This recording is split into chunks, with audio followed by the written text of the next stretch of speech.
If they're trying this hard to push you out of your own house, Martha, it's because there's something inside these walls they don't want you to find. Those words changed everything.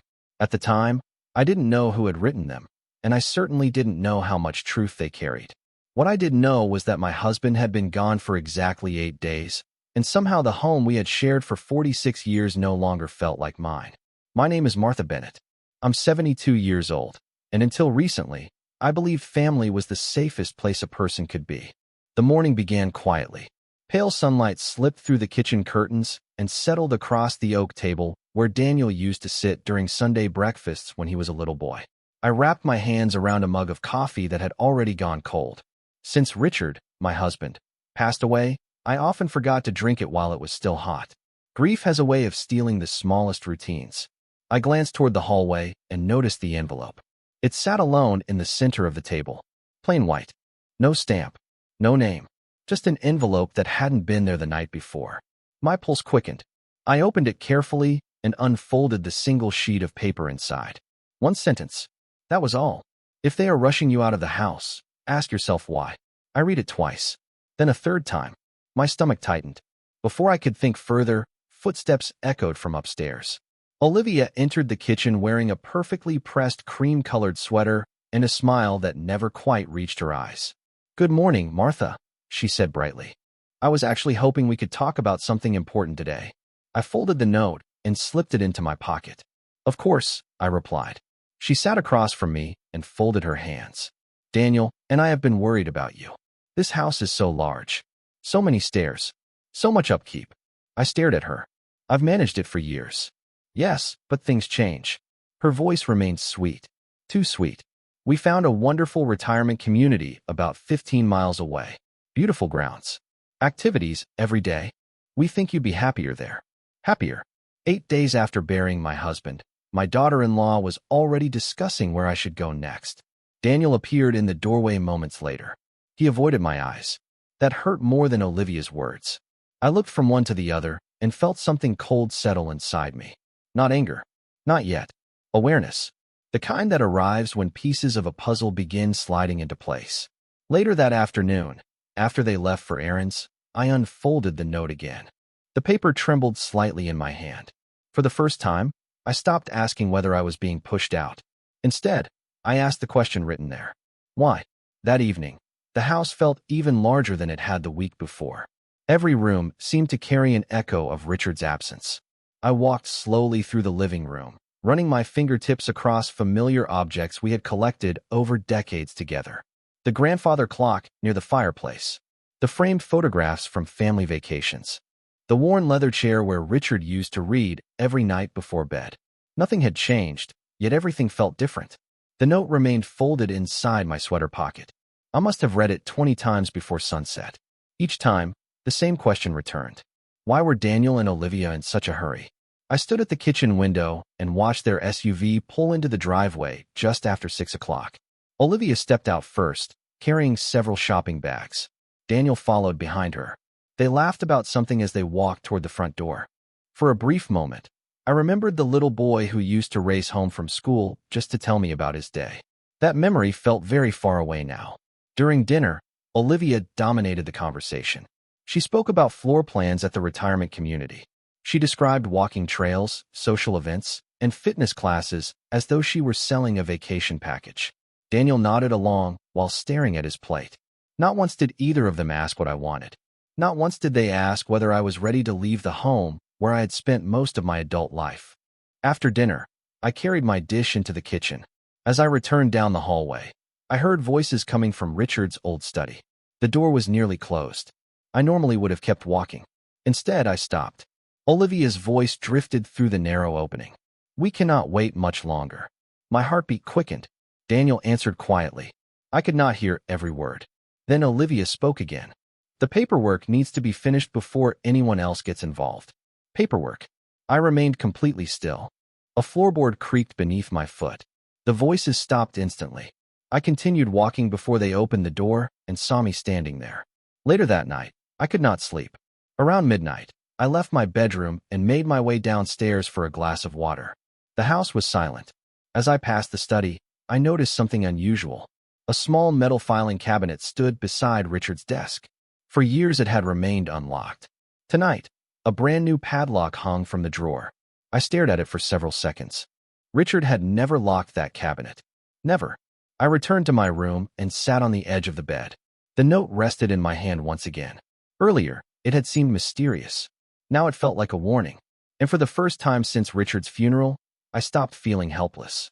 I started paying attention. The next morning began with an uneasy silence that seemed to settle over the entire house. I woke before sunrise and sat at the edge of my bed for several minutes, listening. In the past, Richard would already be downstairs making coffee, humming softly to himself while the local news played in the background. Now there was only stillness. I dressed slowly and walked downstairs. Olivia and Daniel had already left. A note on the counter informed me they would be gone most of the day meeting with a financial advisor. That caught my attention immediately. For years, Richard had handled every financial matter himself. He trusted very few people with information about our assets. The idea that Daniel and Olivia were suddenly meeting with advisors only days after the funeral made me uncomfortable. After breakfast, I found myself standing outside Richard's old workshop behind the house. The small building sat nearly 40 yards from the back porch. Richard had spent countless weekends there restoring furniture, building shelves, and working on projects he rarely finished because he enjoyed the process more than the result. I had not stepped inside since his passing. The door creaked softly as I pushed it open. Dust floated through beams of morning light. His tools remained exactly where he had left them. For a moment, emotion caught in my throat. Then I noticed something unusual. One section of shelving along the far wall seemed newer than the rest. Richard had always been meticulous. Differences stood out. I moved closer. The shelf appeared fixed in place, but after examining it carefully, I discovered a small wooden latch hidden beneath the bottom edge. My pulse quickened. Richard had never mentioned anything about this. I released the latch. The shelving shifted slightly. Behind it was a narrow storage space no more than 3 feet wide. Inside sat several boxes, a locked metal case, and a thick envelope. My hands trembled as I picked up the envelope. Across the front, written in Richard's familiar handwriting, were 6 words. For Martha, if questions ever arise. I sat down heavily on a nearby stool. The workshop suddenly felt very quiet. For several seconds, I simply stared at the envelope. Then I opened it. Inside was a handwritten letter. Richard explained that if I was reading those pages, circumstances were probably not what they appeared to be. He wrote that he had discovered information during the previous year that deeply concerned him. He did not explain everything yet. Instead, he urged me not to sign any documents, transfer any property, or make major decisions until I reviewed the contents of the boxes hidden in the workshop. At the bottom of the final page, one sentence stood alone. It was underlined twice. Trust evidence, not promises. I folded the letter carefully and looked toward the remaining boxes. Whatever Richard had been trying to protect, he had known long before I did that trouble was coming. For several minutes, I remained alone in the workshop, surrounded by the quiet evidence that Richard had left behind. Outside, a light breeze moved through the trees, but inside, everything felt frozen in time. I reached for the first box and carefully lifted the lid. Inside were folders organized by date. Richard had always been methodical. Every document was labeled in his neat handwriting. At first, I expected to find ordinary records. Insurance papers, tax documents, property information. Instead, I found copies of bank statements highlighted with yellow marks. Certain transactions appeared again and again. Transfers, withdrawals, account movements that I did not recognize. I opened another folder. This one contained notes Richard had written over several months. The earliest entries seemed uncertain. He questioned discrepancies he had noticed while reviewing household finances. Later entries became more detailed. He recorded dates, account numbers, and conversations. As I read, a pattern slowly emerged. Money had been moving through several accounts without his knowledge. Not large amounts at first, small enough to avoid attention. Then larger sums began appearing. Richard had tracked everything. My hands shook slightly as I turned another page. Several entries mentioned Olivia by name. Not accusations, observations. Richard had noticed that certain financial discussions seemed to happen only when Daniel was not present. He had also noted that Olivia frequently volunteered to organize paperwork whenever family matters were involved. Reading those pages felt strange. Part of me wanted to reject what I was seeing. Olivia had been part of our family for nearly 16 years. I remembered holidays, birthdays, and countless dinners around our table. Yet another part of me remembered the locked filing cabinet, the whispered conversation, the pressure to leave my home. The pieces were beginning to connect. I opened a smaller folder near the bottom of the box. Inside was a photograph. Richard stood beside an older woman I immediately recognized. Evelyn Parker, one of Richard's oldest friends. Tucked behind the photograph was a note. "If anything happens to me, Evelyn knows where the rest is." I stared at those words for a long moment. Richard had trusted Evelyn completely. If he believed she held answers, I needed to speak with her. Before I could continue, my phone vibrated in my purse. Olivia's name appeared on the screen. I let it ring twice before answering. Her voice sounded unusually cheerful. She asked where I had been all afternoon. I glanced around the workshop. Dust floated through the sunlight. Boxes of secrets surrounded me. "Just taking a walk around the property," I replied. "Good," she said. "Daniel and I have some paperwork we would like to discuss tonight." Paperwork. That word again. After the call ended, I carefully returned every document to its folder.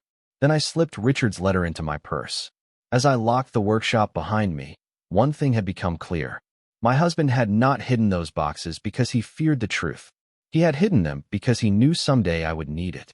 That evening, I sat across from Daniel and Olivia at the dining room table where my family had shared thousands of meals over the years. The chandelier above us cast a warm glow across the polished wood, but nothing about the atmosphere felt warm.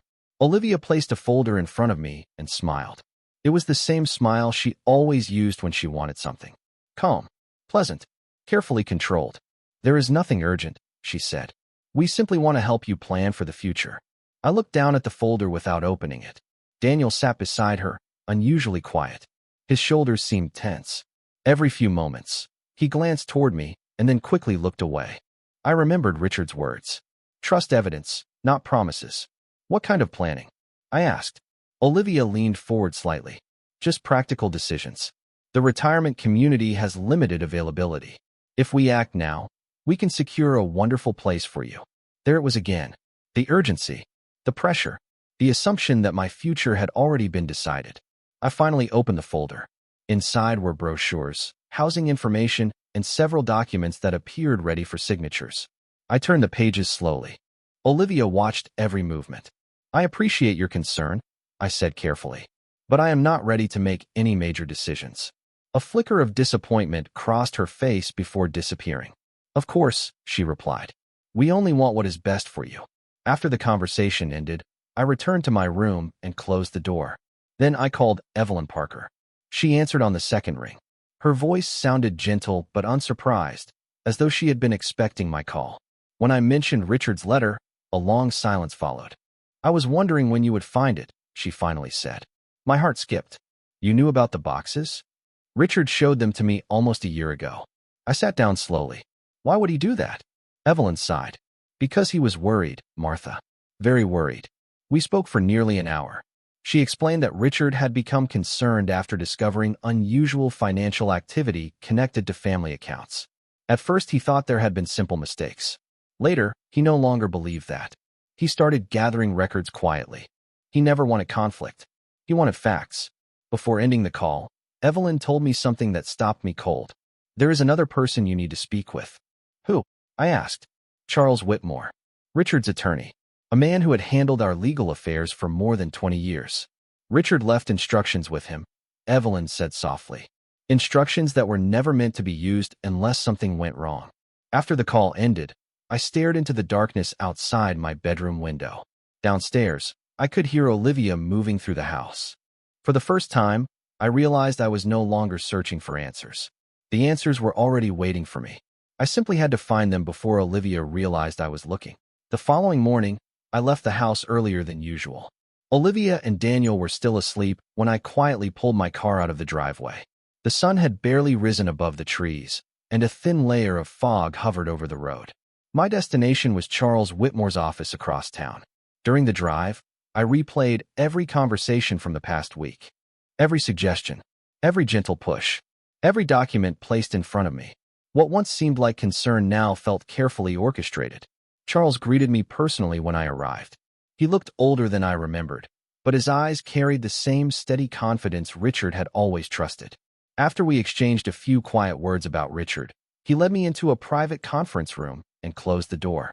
Without wasting time, he opened a locked cabinet and removed a large file. Richard instructed me to keep this secure, he said. He hoped you would never need it. My stomach tightened. Charles placed several documents on the table. Some I recognized from the boxes in the workshop. Others I had never seen before. There were financial reports, legal records, and copies of correspondence spanning nearly a year. Richard had been far more concerned than I realized. As Charles guided me through the material, a troubling picture emerged. Certain transfers had been authorized using information that should never have been accessible outside the family. Several decisions involving property and investment accounts appeared to have been influenced by incomplete or misleading information. Nothing was dramatic on its own. Each action seemed small, reasonable, easy to overlook. But together they formed a pattern. Richard had seen it. That was why he had started documenting everything. There is more, Charles said quietly. He handed me a sealed envelope bearing Richard's handwriting. I opened it carefully. Inside was a brief letter addressed directly to me. Richard wrote that if I was reading those words, events had likely unfolded exactly as he feared. He urged me to remain calm, gather facts, and avoid confrontation until every piece of the truth was visible. One sentence stood out above all the others. People reveal themselves when they believe nobody is watching. I folded the letter and slipped it into my purse. By the time I left Charles's office, the morning sun had burned away the fog. Yet my mind felt clearer than it had in days. For the first time, I understood that Richard had never intended for me to fight anyone. He wanted me to see clearly. When I returned home that afternoon, I noticed several cardboard boxes stacked near the front hallway. Olivia smiled as soon as I walked through the door. "Perfect timing," she said brightly. "I started helping you pack." I looked at the boxes. Then I looked at her. And for the first time, I smiled back. Over the next several days, I played the role Olivia expected me to play. I thanked her for helping with the boxes. I listened politely when she discussed floor plans and community activities. I even allowed a few of my belongings to be packed. The more cooperative I appeared, the more comfortable she became. That was exactly what I wanted. People are often most revealing when they believe they have already won. Daniel seemed relieved by my sudden change in attitude. One evening, he sat beside me on the back porch as the sun disappeared behind the trees. For a moment, he looked like the son I remembered. Tired, worried, uncertain. "I just want everyone to be happy, Mom," he said quietly. I studied his face. There was no cruelty there, no malice, only confusion. Whatever was happening, I no longer believed Daniel understood the full picture. "Sometimes happiness depends on knowing the truth," I replied. He frowned slightly, but said nothing. 2 days later, Olivia announced that she wanted to host a family dinner the following weekend. She claimed it would be an opportunity for everyone to support me as I prepared for the next chapter of my life. The moment she said it, I understood her real goal. She wanted witnesses. She wanted family members present when I publicly agreed to leave the house. She wanted the decision to appear voluntary. That evening, I received a call from Charles Whitmore. His voice carried a calm seriousness that immediately caught my attention. "I finished reviewing the latest records," he said. Richard's concerns were justified. I remained silent and listened. Charles explained that additional documents connected several financial decisions directly to information that should never have been accessible without authorization. The pattern was now impossible to ignore. More importantly, he had located something else. A digital file Richard had stored with specific instructions. My heart began to race. "What kind of file?" I asked. "A recorded message," Charles replied. Richard created it several months before his passing. For a few seconds, I could not speak. The thought of hearing Richard's voice again felt almost overwhelming. Charles continued. "He instructed that it remain sealed unless certain events occurred. Based on everything you have shown me, I believe those conditions have been met." After the call ended, I sat alone in the living room long after midnight. The house was dark. The only sound came from the grandfather clock near the fireplace. Tick, tick, tick. Each second felt important now. Upstairs, Olivia slept peacefully, believing her plan was moving forward exactly as intended. Downstairs, I held the key that would unlock Richard's final message. The family dinner was only 3 days away. Olivia thought she was preparing for a celebration of victory. What she did not know was that Richard had spent months preparing for that exact moment. And soon, everyone sitting around that table would learn why. The evening of the family dinner arrived with an unusual sense of calm. For the first time in weeks, I was not anxious. I was not confused. I was not searching for answers. I already had them. The dining room slowly filled with familiar faces. Cousins, relatives, and old family friends arrived carrying desserts, flowers, and polite smiles. Olivia moved through the room like a hostess celebrating a special occasion. She greeted everyone warmly and made certain they saw the packed boxes stacked neatly near the hallway. Every detail seemed carefully planned. Several guests glanced toward the boxes and then toward me with sympathy. Exactly as Olivia intended, Daniel remained quiet throughout most of the evening. He helped serve dinner and refill drinks, but there was a distance in his expression that had not been there before. More than once, I caught him studying Olivia as if he were beginning to question things he had previously accepted without hesitation. As dinner progressed, Olivia finally steered the conversation toward the subject she wanted everyone to hear. She smiled and placed her hand lightly on my shoulder. "We are all so proud of Martha," she said. "Big changes are never easy, but she has been very brave about starting a new chapter." Several guests nodded politely. One relative even offered congratulations. I noticed Olivia's satisfaction growing with every passing second. She believed the narrative had already been accepted. She believed the outcome was settled. I folded my napkin and placed it beside my plate. Then I smiled. "Before we continue," I said calmly, "there is something Richard wanted everyone to see." The room fell silent. Olivia's smile froze. Daniel looked up immediately. I reached into my purse and removed a small flash drive. Charles Whitmore stepped forward from the back of the room. Until that moment, most guests had not even realized he was there. His appearance alone changed the atmosphere. Confusion spread across several faces. Charles connected the drive to a television screen in the dining room. A few seconds later, the image appeared. My breath caught in my throat. Richard sat at his desk, wearing the blue sweater he always wore during winter evenings. His expression was calm and serious. For a moment, nobody spoke. Hearing his voice again felt like stepping back in time. Richard began by speaking about family, trust, and responsibility. Then his tone shifted. He explained that over the previous year he had discovered financial irregularities that concerned him deeply. He described the records he had collected, the accounts he had reviewed, and the reasons he had chosen to document everything. As the video continued, supporting documents appeared beside his recorded statements. Dates, transfers, communications, evidence, not accusations, facts. The room became so quiet that I could hear the grandfather clock ticking from across the house. Daniel stared at the screen without blinking. Olivia's face slowly lost its color. And as Richard's final prepared evidence appeared before everyone present, I realized the moment he had spent months preparing had finally arrived. For several long seconds after the video ended, nobody moved. Nobody spoke. The television screen faded to black, but Richard's final words seemed to linger in the room. The evidence he had collected was no longer hidden inside boxes, folders, or private conversations. It was now sitting in plain view before every person at that table. I looked around the room and saw expressions I would never forget. Shock, confusion, disappointment, realization. Daniel remained frozen in his chair. His eyes moved from the screen to the documents Charles had arranged beside it. Then he looked toward Olivia. She opened her mouth as if searching for an explanation, but none came. For years, I had watched people underestimate the power of truth. That night, truth did not need help. It spoke for itself. Charles calmly explained the remaining details. Several financial actions that had been quietly moving forward were immediately suspended pending review. Certain authorizations would require additional verification.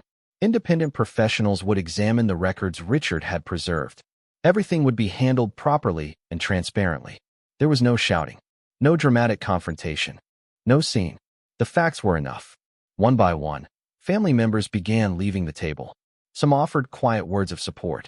Others simply squeezed my hand before walking away. The atmosphere that Olivia had carefully planned was gone. In its place stood something much stronger. Clarity. Eventually, only a few people remained. Daniel approached me slowly. For the first time in weeks, he looked directly into my eyes. His voice was barely above a whisper. Mom, I should have listened to you. I should have paid attention. I saw genuine regret on his face. Not because of the documents. Not because of the witnesses. Because he finally understood how close he had come to losing something far more valuable than property. He had nearly lost his family. I placed my hand over his. Sometimes people only see clearly after the fog lifts, I said softly. Later that evening, after everyone had gone home, I stepped onto the back porch. The air felt cool and peaceful. Somewhere in the distance, a dog barked. The stars shone above the old maple trees Richard had planted decades earlier. Behind me stood the house we had built together. Every room carried memories. Every wall carried history. I thought about the mysterious note that had started everything. If they are rushing you out of the house, ask yourself why. Now I knew the answer. It had never been about helping me move forward. It had been about moving me aside. But Richard had seen the danger long before I did. He had left me more than evidence. He had left me confidence. I smiled as I looked across the backyard. This house had been built with patience, honesty, and love. In the end, those things proved stronger than secrets ever could.